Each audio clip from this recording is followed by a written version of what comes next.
welcome to another video here on my channel. This being the return of my Scream review series.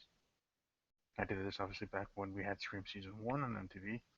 Uh, a long break here between Season 1 and Season 2, but we're back. And I'm back and ready, and my co-host, Jay, who usually joins me, he might be able to join. Who knows?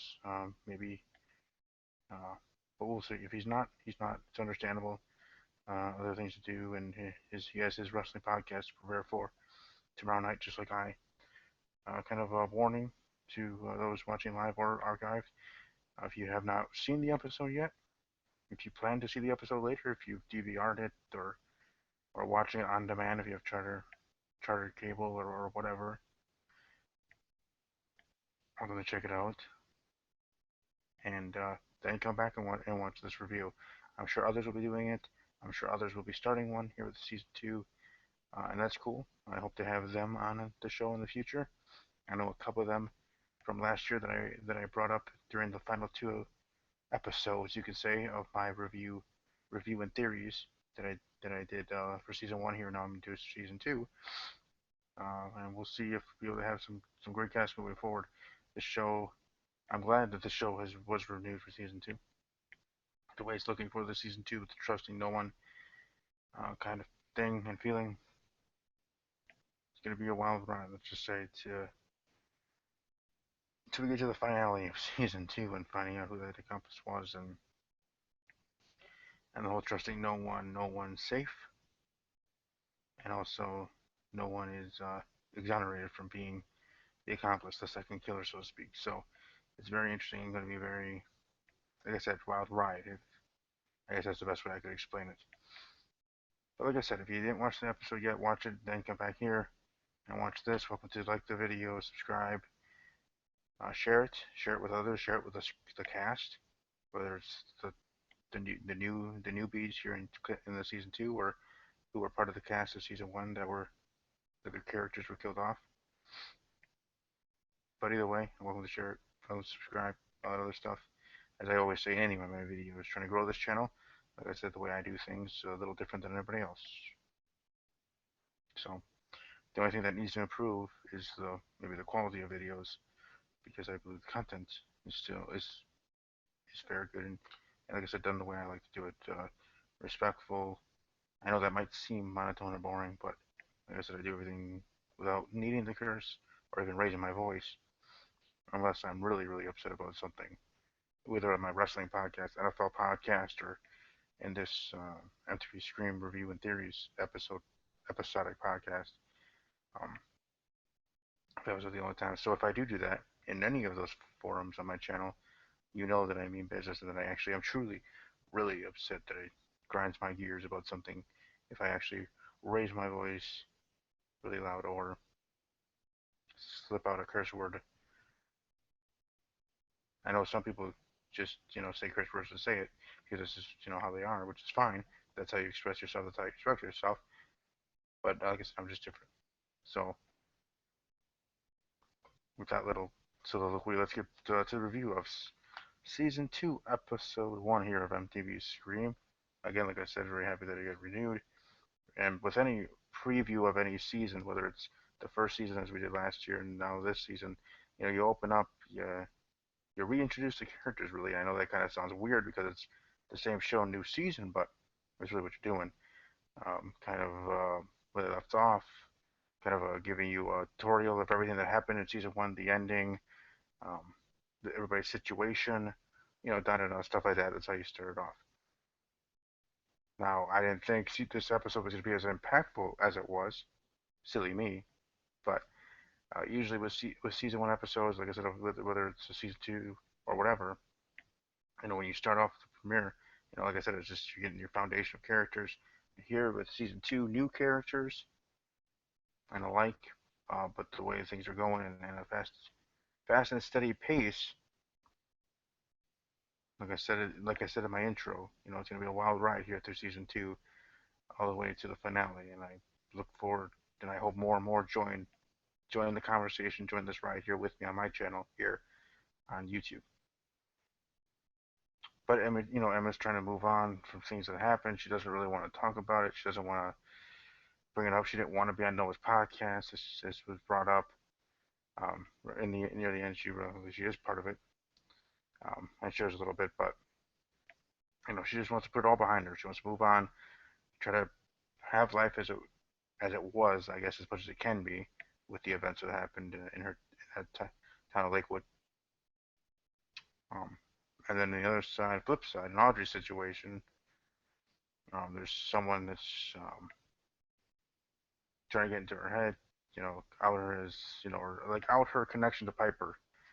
I know it's the way that things are going, especially at near the end of the episode, that people that they're trying to really say, hey, Audrey's going to be the one that's going to be the accomplice, kind of that thing. But remember the tagline, always remember this, as I tried to say for the first season.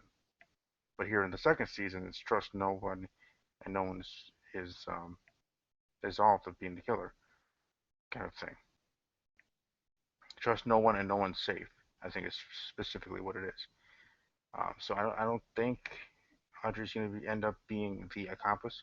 I think she does obviously have a connection to Piper, but I think it's in a just moral support, making her look bad, obviously, being that moral support to Piper back then. There in season one during the murders and stuff like that. But I don't think she actually was the accomplice, the second killer. She had her issues with people, and that's just her personality. Doesn't mean she's a cold-blooded killer. Just means that she might have some other issues that she needs to attend to. But I think all that stuff is a smokescreen in a kind of way to make people think, oh, it's automatically Audrey. That she should already be on everybody's number one on the murder board or on your predictions for the top five, as I did for season one. I will be doing here for season two, my top five picks. I'll do each and every week near the end of each episode of who I think the killer is. But with everything that's been said, everything that happened near the end of season one here, in the beginning of season two, in Audrey's case, it's trying to be shown that that she's the one. No, I think that she does have a connection with Piper. That's for dang sure, in my opinion, and maybe others as well. But I don't think that connection is as strong as her being the accomplice, being the second killer of this tag team with Piper, so to speak, putting it in wrestling terms. Now, the opening, the first 7 minutes being spoiled, it was from a while ago, and I saw it actually a couple of minutes before the episode aired, just to reintroduce myself to it because I was watching the end of Monday Night Raw, because I have my WWE podcast that I host here on my YouTube channel. So I was watching the end of Raw because Monday Night Raw never wants to end at 10 o'clock on the USA Network. So I rewatched on YouTube the 7 minute thing that was already posted of Scream to make sure that they're already on top of that. But what did happen is that there was a little prank being pulled. But as I put here in my notes, you gotta know your audience. You gotta know who you're dealing with. Audrey wasn't well, in general, she's not the woman or person to be dealing with something like that, and especially with everything that she went through previously. So, so she took it seriously and stabbed the lady or person, um, and in that same vein, made a new enemy because the girl wanted her arrested, but the sheriff sided with Audrey, self-defense against against what she was doing, and since she was also being videotaped, it'd be shown that she'd be winning the court of law anyways. So, telling the lady to back off, kind of thing. Excuse me. Noah being Noah with his I just talking about murder movies and how and fears and dreams, how to confront them, work them, all this other stuff. So that was certainly interesting, at least to me. Noah finding a new female friend, and Zoe thinks kind of the same way he does. There might be something brewing there, dichotomy. If you did watch at the end with the preview of the whole entire season, I know some people don't like to watch that because it might spoil some things. Obviously, they're not going to spoil everything because that would just be dumb and make no sense. And some of the things that are spoiled, quote unquote, are red herrings or smoke screens, as in some might be just dream sequences in whatever episode they're in for with that scene, or other reasons, just like they did previewing each and every episode there in season one at the end of each episode for the next episode. If you know what I mean, and I'm sure you do. Jake being killed there at the end, and I mean I should have known. It's start fast and quick, but Jake being the first one killed off. That's kind of unfortunate. I thought there was going to be something brewing more with Jake and Brooke specifically. Jake being Brooke's confidant and all that other stuff. Plus, he played or the actor who played Jake plays Jake did very well, and I'm wondering if they were gonna pull on that even longer. Um, have him maybe be drop a couple hints that maybe he could have been the killer, but obviously in the end that wasn't wasn't the fact. Brad, Emma has a dream, has a scary dream, which is what I was just talking about earlier about how Noah talking about how the dream, face fear and head on and not let it win and not let. In the end, if I kind of alluded to not let it stress beat you or all this other stuff. So she has a dream about James, James farm shed, and that's I guess where the kid was held before she was killed. Jake and Emma and the girl go over there to see what's in there, and because she had a dream about it when she was a girl, and then I guess what she finds out uh, again in the preview for the next episode, or no, not on the preview, it was actually was part of the ending of this episode. I apologize. But she finds out there are pictures that shows that she was there when she was a little child. Um, so it's gonna be, like I said, it's gonna be very interesting. I look forward to seeing how this thing goes, and especially with the tagline of nobody's safe, no one can be trusted. Things are endless on who could be the killer, who could be the next one to be killed. Yada yada. So it's certainly going to be a fun ride, an interesting ride, and I look forward to interacting with each and every one of you that decided to give my channel a chance on this review a chance here at MTV Scream. Hopefully next week I will have my co-host with me. Like I said, he has other things going on. He's a very very busy guy himself. So hope, or I plan to have him back next week when we do the next review for episode 2 here of MTV Scream. But here, I'm gonna leave with my actually not top 5 because I don't remember all the names for the new people. Um, but we'll just go top 2 or top 3. We'll just see how it goes. Um, but Haley would be 3. This new chick Zoe, or new castmate, as I could say. I don't want to say it in that way. But Zoe would be 2.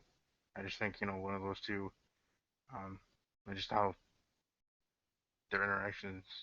Well, Zoe with Noah, Haley with Audrey, Haley being the young lady that wanted to get Audrey arrested because of stabbing her friend in the prank in the beginning of the episode. Yeah, bada boom. I guess there's some issues in that room, but um, then my number one, I would have to say, hmm, I really want to say Emma because in the end it could all, in the end, just be her. But how could that make sense? Emma being the second killer, but also trying to scare herself.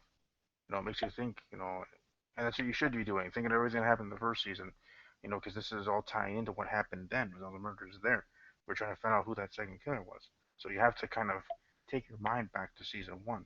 Either rewatch the episodes, YouTube videos, some not maybe not episodes, but scenes. So as much as we have to go with what's going on in season two, which I'm sure episodes will have flashbacks of season one scenes or Noah in one of his speeches, as I like to call them, which is what they are. He'll talk about something that happened from the murders or or stuff like that, bringing us back to season one. But if that does not happen, obviously you got to keep thinking back. So as much as we're moving forward here in season two with each and every episode, as we get, the road to the finale, I also have to think back to season one and to the murder specifically, because that's what we're trying to find out. We're trying to find out who the accomplice was, who was the second evil mastermind, the tag team partner of Piper, so to speak, in the killings there, Lakewood show. So, and me thinking that, as much as I want to have Emma as my number one suspect right now, that might not be the smartest idea in the room to say that. Now, if people do say that in their reviews, okay, cool. I'll respect that and okay, cool. But for me, I'm not gonna have Emma number one. I'm gonna have her boy toy, boyfriend, friend, whatever you want to call him, friend of me.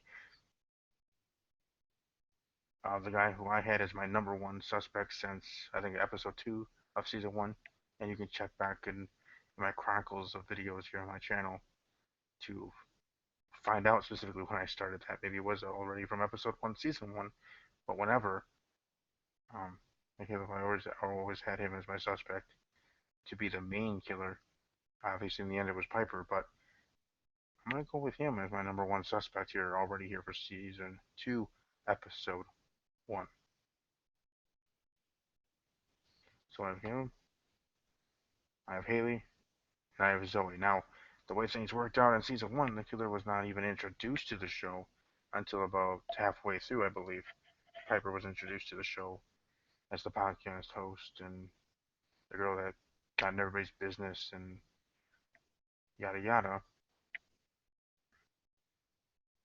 As the more I think of it right now, off the top of my head, without even my notes that I have here, Audrey might have been the reason Piper even came to this area. Now, the interaction and the letters that it seems like, their correspondence was happening while she was here, which is why it's trying to make Audrey look bad and being that accomplice and how she was so apprehensive when no one was trying to explain to her about the murder board and finding this accomplice. It's trying to make us, the fans, think that, oh, it should be her automatically. She should be your number one suspect all the way through episode one to season finale when it's revealed or before. You know what I mean. But maybe, just maybe, Audrey is the reason Piper came there. Besides Piper, being Emma's sister, being the other catalyst. But I don't know. I'm just trying to think out here out loud as I speak about it. Whether you agree or disagree, or you're entitled to your opinion. You're welcome to leave a comment, like I said, like or share the video. But that's where I think that's how that connection is. I think it's either Audrey being the reason Piper, or another reason Piper came there, and also being her confidant while she's there, helping her out in ways. So kind of being an accomplice, but not like a true accomplice as a killer. Being an accomplice in a different way. You can be an accomplice without being the true accomplice, right? If that makes sense to you. But I think you know what I mean, right? You can be an accomplice in a different way in setting up people to do things or to feel things or to get them down a path to, whatever, to throw them off the trail of Piper. That kind of accomplice, but not the accomplice to the point of doing that plus being the second killer, being a murderer. In essence, that would what that'd be. So I wouldn't go that far for Audrey, but I think I would go halfway there if you catch my drift again. But like I said, those are my top three, and hopefully, like I said, hopefully as we go into this season and then further on, maybe it'll get to that point where we will get that. Maybe that second killer won't be revealed or won't be even introduced till halfway through the season, like Piper was halfway through season one. The sheriff's son, the new kid on the block, or the new kid in the new castmate, or whatever on the show. He has a interesting way of thinking, almost like Noah. That's why for many people, whether they had a YouTube channel or just expressed themselves on Twitter or Facebook groups, then Noah would be the killer, or maybe the accomplice. See, that's what you have to think. Because remember when I did reviews, or other people did reviews that maybe you watched that you enjoyed through season one, that that they had their main people that they thought they could be, and now we're looking for the accomplice of who was the main person, Piper. So let's not totally lose our thinking or feeling or just our intuition that this person was our number one suspect or top main suspect for most of the season or all the way to before the finale.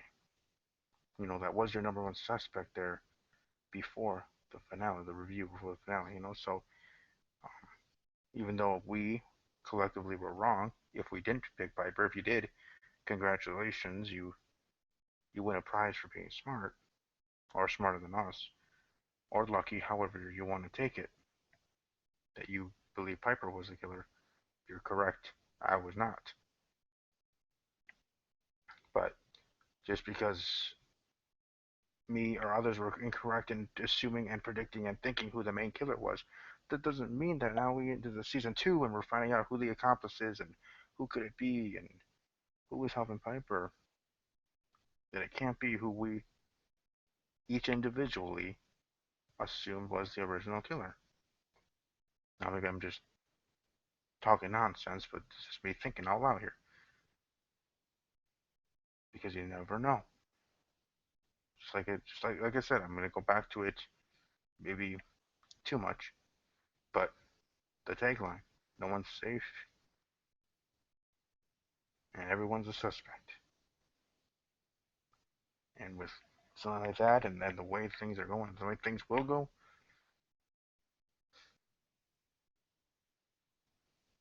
it's gonna be interesting. It's gonna be fun.